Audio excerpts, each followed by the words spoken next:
This is downtown New Baltimore. The city of New Baltimore was founded in 1867 and it has 12,000 residents. Downtown New Baltimore is lined with shops and restaurants, and it even has a small museum. Now it's wintertime, so we do have our Christmas tree up and it's a little more festive around, but just wait until summertime. It's a lot more alive in the summer with the Fish Fly Festival and all of the water activities. New Baltimore is full of big backyards and lots of subdivisions. You either meet someone who is right next door to their neighbor or somebody who has 40 acres of land. And I think that's the beautiful part about it. Now, New Baltimore is beautiful, but there are still so many issues that New Baltimore needs to resolve, as well as surrounding cities and suburbs. Now, this is Detroit, what you came here to watch. Isn't she pretty? Detroit was founded in 1701 and has 645,000 residents. This place is pretty, but Detroit has had its challenges. Some of the biggest challenges that have really changed my perspective on things are segregation, redlining, medical racism, and affordable housing. Segregation and affordable housing were the two most eye-opening topics for me. With segregation, I didn't realize it still existed. I thought that when it was abolished by law that it was just gone, but then I realized I did not fully understand the meaning of segregation. Segregation is the separation of people based on characteristics. Also, I believe that segregation is a structure that is formed by institutions like the government. Now, segregation is a huge topic, but it's the one I want to start with and try to cover the most of. Starting with redlining, it was created as a structural divide in housing. White people did not want to live next to black people, so they created basically areas that black people could live in. Black people were forced to pay higher rent. They were denied, often, almost all the time, denied mortgages and loans, so they could not purchase homes. It was impossible to purchase homes for black people, as well as, again, they were having to rent at higher prices, and they could literally only live in the redlined areas, the areas that were like okay for black people to live in. I wanted to use this map to quickly explain redlining a little bit better. This map shows like the safety and grading of areas, and green and blue are the best and yellow and red are the worst. The red areas are the areas where primarily black people are living in, and this map was used basically to deem those areas unsafe. Marsha Music kind of talks about this, about her grandmother. Her grandmother in the 50s wanted to buy a home on a majority white block. She didn't care. She bought the home. And then the realtor came back and was like, hey, these people don't want you living here.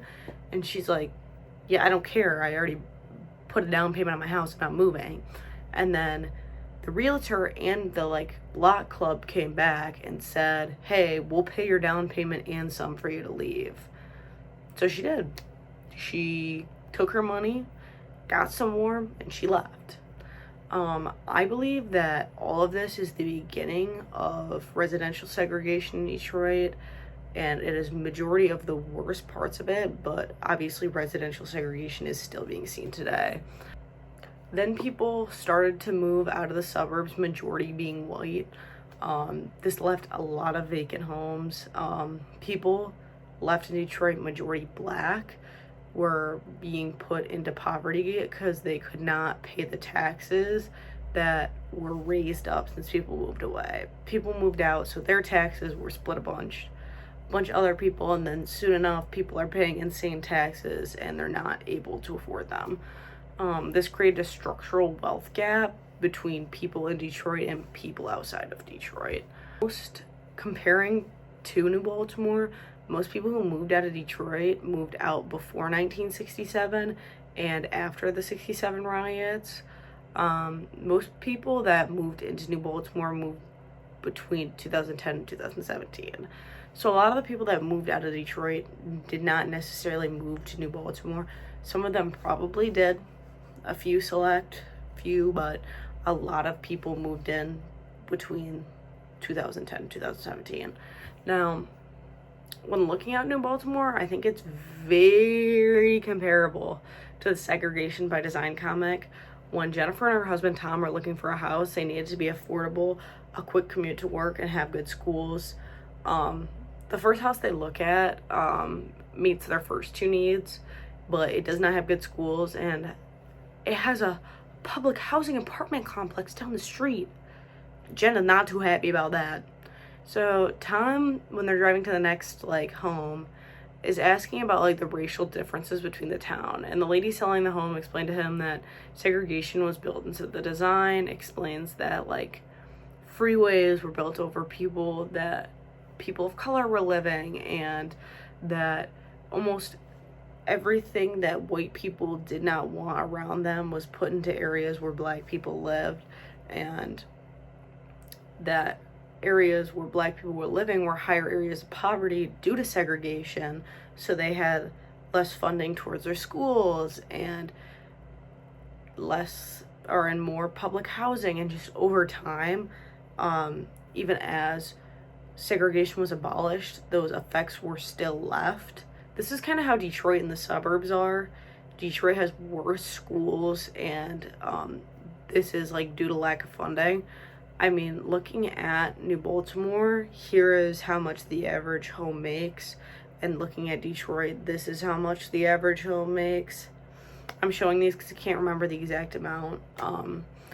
And this is why there's a lack of funding in Detroit schools. So Detroit schools are worse. So a lot of people won't move in there. They don't want to have their family there. They want their kids to have a better education. And they're not giving more funding because people aren't moving back into the cities. And even looking at New Baltimore, I never really looked around much, but I went to Anchor Bay, and it's surrounded by two schools that don't get as much funding as Anchor Bay does because they have a lower population. And when you look at it, I never really realized how many school of choice kids we have because those parents want their kids to have a better education. Now, when looking at comparison of segregation, a comparison is race, and Detroit is 76% black and New Baltimore is 90% white. This made me realize that my sweet cute little town is full of people who made a quite racist decision to live here, this including my family. My dad is from St. Clair and my mom is from Lapeer. They settled in New Baltimore because it was not too far from either of their parents. They could have chosen a lot of places that was in between, and one of them includes Detroit. A lot of people don't realize that the main issue of Detroit's economics is because people don't want to move back in. And we need people to move back in to get more funding for schools, to get more benefits for the city. They need that tax money kind of deal. Affordable housing is something I really wanted to look at because as a kid, even now, I never really realized that affordable housing was anything outside of trailer courts. We have 2 trailer courts in the New Baltimore area. I'll show one as I'm talking. This one is brand new. It holds a lot of people. They have high expectations on keeping it safe and clean, and I know that you have to have your lawn mowed and stuff like that because I have known people who live there. So they're very strict on that. We also have one other trailer court. It's Lakeview Trailer Court, and it's quite literally 10 trailers, maybe a few more. These have been here a really long time. This was all the affordable housing I thought we had. This is the only affordable housing we have directly in New Baltimore, which kind of says something, because even Millstone Pond, the one in the video I just showed you, is technically outside of New Baltimore, quite literally 0.005 of a mile. So, but I still count it in New Baltimore. The map still does. Either way. But the only other affordable housing we have is technically in Chesterfield, which is right next door, and it's Aspen Creek, which you will hear anybody who has known anybody who lived there will tell you, do not go there at night. It's unsafe. A lot of people have had incidents there, just not a safe area. So it kind of puts this like vision in a lot of people's heads that like live around there. Literally, Aspen Creek, I'm gonna show it on the map hopefully. Aspen Creek is by itself, and the only thing around it is a nursing home, and on the other side it is like field and factories. Nobody wants to live around it, kind of deal. This was a first-hand connection to people not wanting to live next to affordable housing and realizing that this was in my own community. I mean, I guess they picked a good spot for people to be happy that it's not near their homes. Now, with Detroit, they have had a lot of issues with affordable housing. We've talked about redlining, where they are having Black people pay more to rent homes and things like that. Detroit's doing a better job now at having affordable housing, but as people are moving back in, it's not so affordable, as well as like with inflation and a lot of other stuff going on, it's not as affordable as it could be. But Detroit has a lot of accessible programs for people in need. So whereas New Baltimore, when looking at it, we have affordable housing, but you're not getting a lot of government help you need. The only thing we really have is food drives. So, I don't know. I feel like a lot of people in my town are very blind to the fact that there are people living in our area that are of poverty. Even I didn't realize this. Like, you talk about all of the rich people and all the people with the big houses, but you never take a second to step back and look and be like, hey, we have probably over 1,000 families living in this trailer court. Medical racism is another huge issue, not just in Detroit, but in all of America. It's more of an agency issue because it's doctor by doctor. You're not going to see every doctor treat patients equally.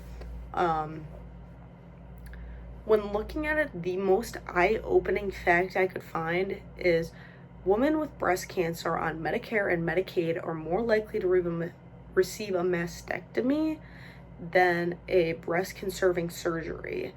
And people on Medicare and Medicaid are more likely to be older women and women of lower income. Also, Black women who have breast cancer are more likely to receive harsher treatment and more extreme chemotherapy than white women. It's very like eye-opening. And my dad was diagnosed with cancer when I was 8, and thinking about the fact that just because he's white he got better treatment than somebody else doesn't sit right in my stomach. And the fact that if my dad had just been born a different race, he might not be alive today, makes me so sick to my stomach and disgusted. And this is something that obviously needs to be looked at very deeply and figure out why there is still such mistreatment in the medical field. Another eye-opening thing is specifically in Detroit, so many people were dying of COVID. So this was an article released in 2020, and it states that 1 in every 645 Black people in the United States can expect to die from COVID, which is 2.1 times more likely than a white person to die from the virus. In Detroit, it had the highest fatality rate of COVID. And again, Detroit is 76% Black now. Back in 2020, I'm sure it was about the same. But it's truly disgusting that we do not have equal treatment in healthcare, and people are dying because of it. As well as, if you look between Detroit and outer cities, there can be a 20-year age difference in lifespan. Somebody outside, like in the regional cities, could live 20 years more than somebody living in Detroit. Yeah. That's all I want to talk about for medical racism.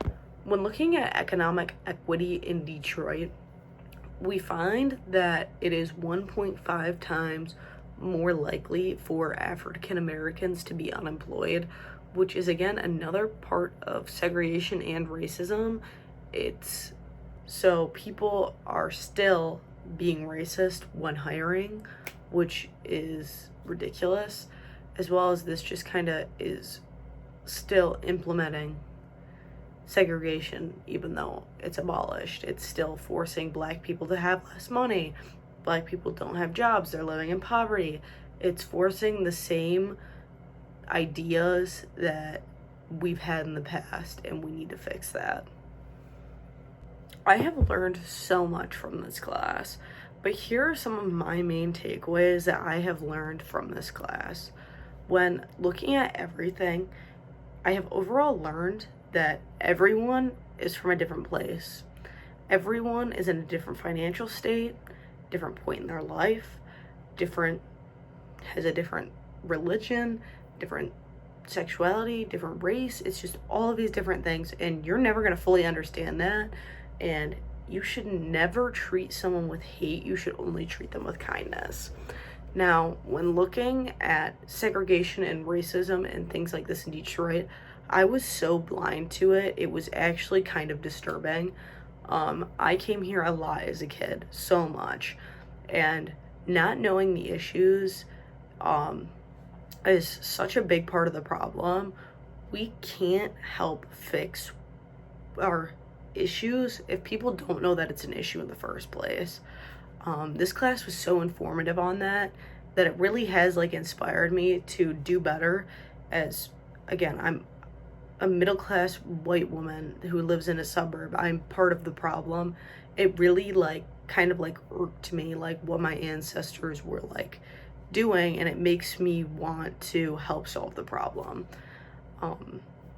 As well as looking at medical racism, I already plan on going into biomedical engineering, and I'm hoping that being part of the medical field behind the scenes and coming up with better solutions will help eliminate even being able to give the option of a harsh treatment to someone of color. Again, looking at segregation, it has inspired me, hopefully when I'm older, to be able to move somewhere and have an impact and make a responsible choice of where I'm moving instead of just moving somewhere because I like it. Overall, I have learned so much from this class, and I'm sure that as I look back, I'm going to realize more things that I've learned. And overall, that's it. And thank you so much for watching my video. I've enjoyed making this so much, and thank you for watching, and thank you for your class.